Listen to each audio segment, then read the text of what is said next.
so happy we alive. Leave it to Jack. Jack HERER.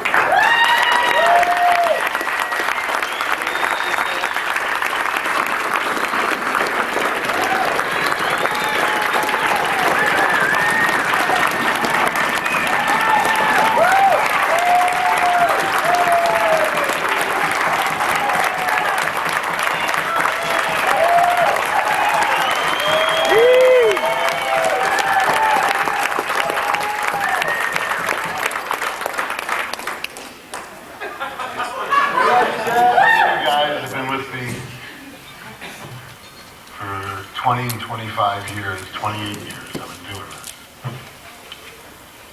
And I had a partner in this guy named Captain Adair. And one night in 1974 or 5,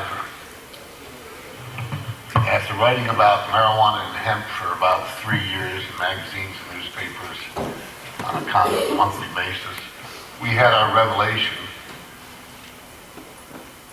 After we had all this knowledge of pot, we had done some other particular drug, and we had a revelation about hemp, that all this knowledge that we had, we realized that instantaneously that hemp was the #1 source of paper, fiber, and fuel on Earth. And we've been writing about it for a few years, so we thought we were just stoned on acid. We were going to come down. And but there we were, we came down, this is 25 years ago, and it was still there. Somehow the government of the United States had outlawed the #1 renewable crop on Earth from the equator to the Arctic Circle.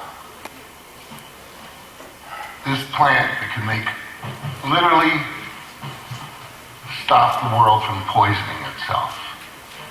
It was greater than all the other plants on Earth put together by many, many, many times for paper, for fiber, for fuel.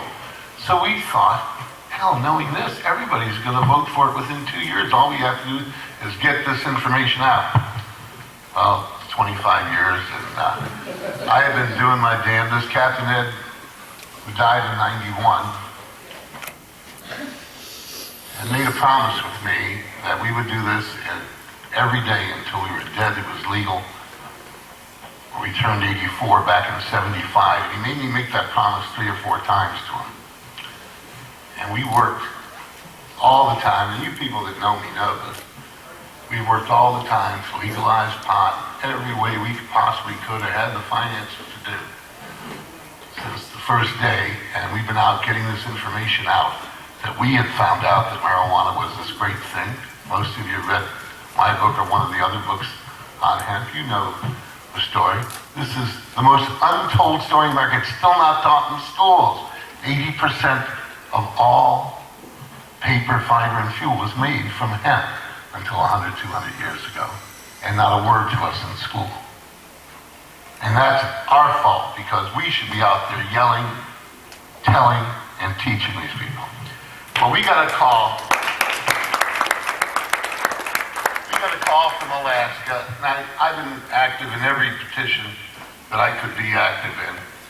And Dennis Perone asked me to act on his. I asked him why the other people in California were not helping him with his medical initiative. And he said it's too far out. They want a very constricted, very constrained initiative. His is too open. Where the California initiative that Dennis wrote and was put on the ballot made it legal for just about anybody with stress, with cancer chemotherapy, with high blood pressure to multiple sclerosis. From virtually any reason, if you've got PMS, you got something, you can go to a doctor in California and get a note that he'll follow you, and you will be able to use the safest therapeutically active substance known to mankind, marijuana. I don't see any reason to have a bunch of laws between the people and the safest substance known to mankind. The safest therapeutic active substance. You can't overdose on it. There's nothing else on earth you can't overdose, not even water.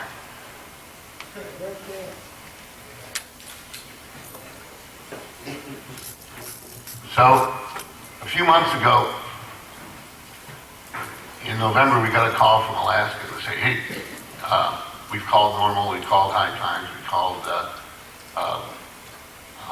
Mr. Zimmerman's outfit, Californians for medical, and and he said, would you guys be interested in giving me some money? I think it'll cost me about $11,000, maybe 15. And well, I had $35,000 in the bank. My partner and I, we looked at it and we said, you know what, we'd love to see Alaska on the ballot. It'd be really put it in there. And it's an old initiative that I wrote back in '91, modified a little bit. And he changed a few words in it, but actually he made it stronger, if anything else. It gives you the whole wish list in one petition. And the initiative, I'll read it to you, just a short portion of it. It says, add the following section to the Criminal Code of the State of Alaska. Persons 18 years or older. By the way, 16 is the age of consent in Alaska. 18, everybody, is not like the rest of the states where 18, you're running into parents that kids are in high school and they don't want them to smoke pot. It's not like that. 16 is the age of consent in Alaska. You can get married. Persons 18 years or older shall not be prosecuted, be denied any right or privilege, be subject to any criminal or civil penalties for the possession, cultivation, distribution, or consumption of industrial hemp products, and then we enumerate them, hemp medicinal preparations, and then we enumerate them, hemp products for nutritional use, and then we enumerate them, and hemp products for personal use in private, that's smoking. No permit or license shall be required for non-commercial cultivation, transportation, distribution. And then we break down the terms. Hemp means the cannabis plant in every part of cannabis, and then the term industrial hemp products means all this. And then we put in the rights. Hemp medicinal preparations are hereby restored to the available list of medicines in Alaska.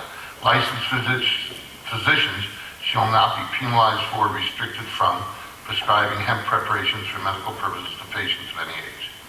Hemp intoxicating products shall be regulated in a manner similar manner to alcoholic beverages for the purpose of distinguishing personal versus commercial production. 1/2 ounce of cured hemp flowers and leaves shall be considered equivalent to 1 gallon of dry wine. And it was 200 gallons of dry wine. It was the legal limit in California.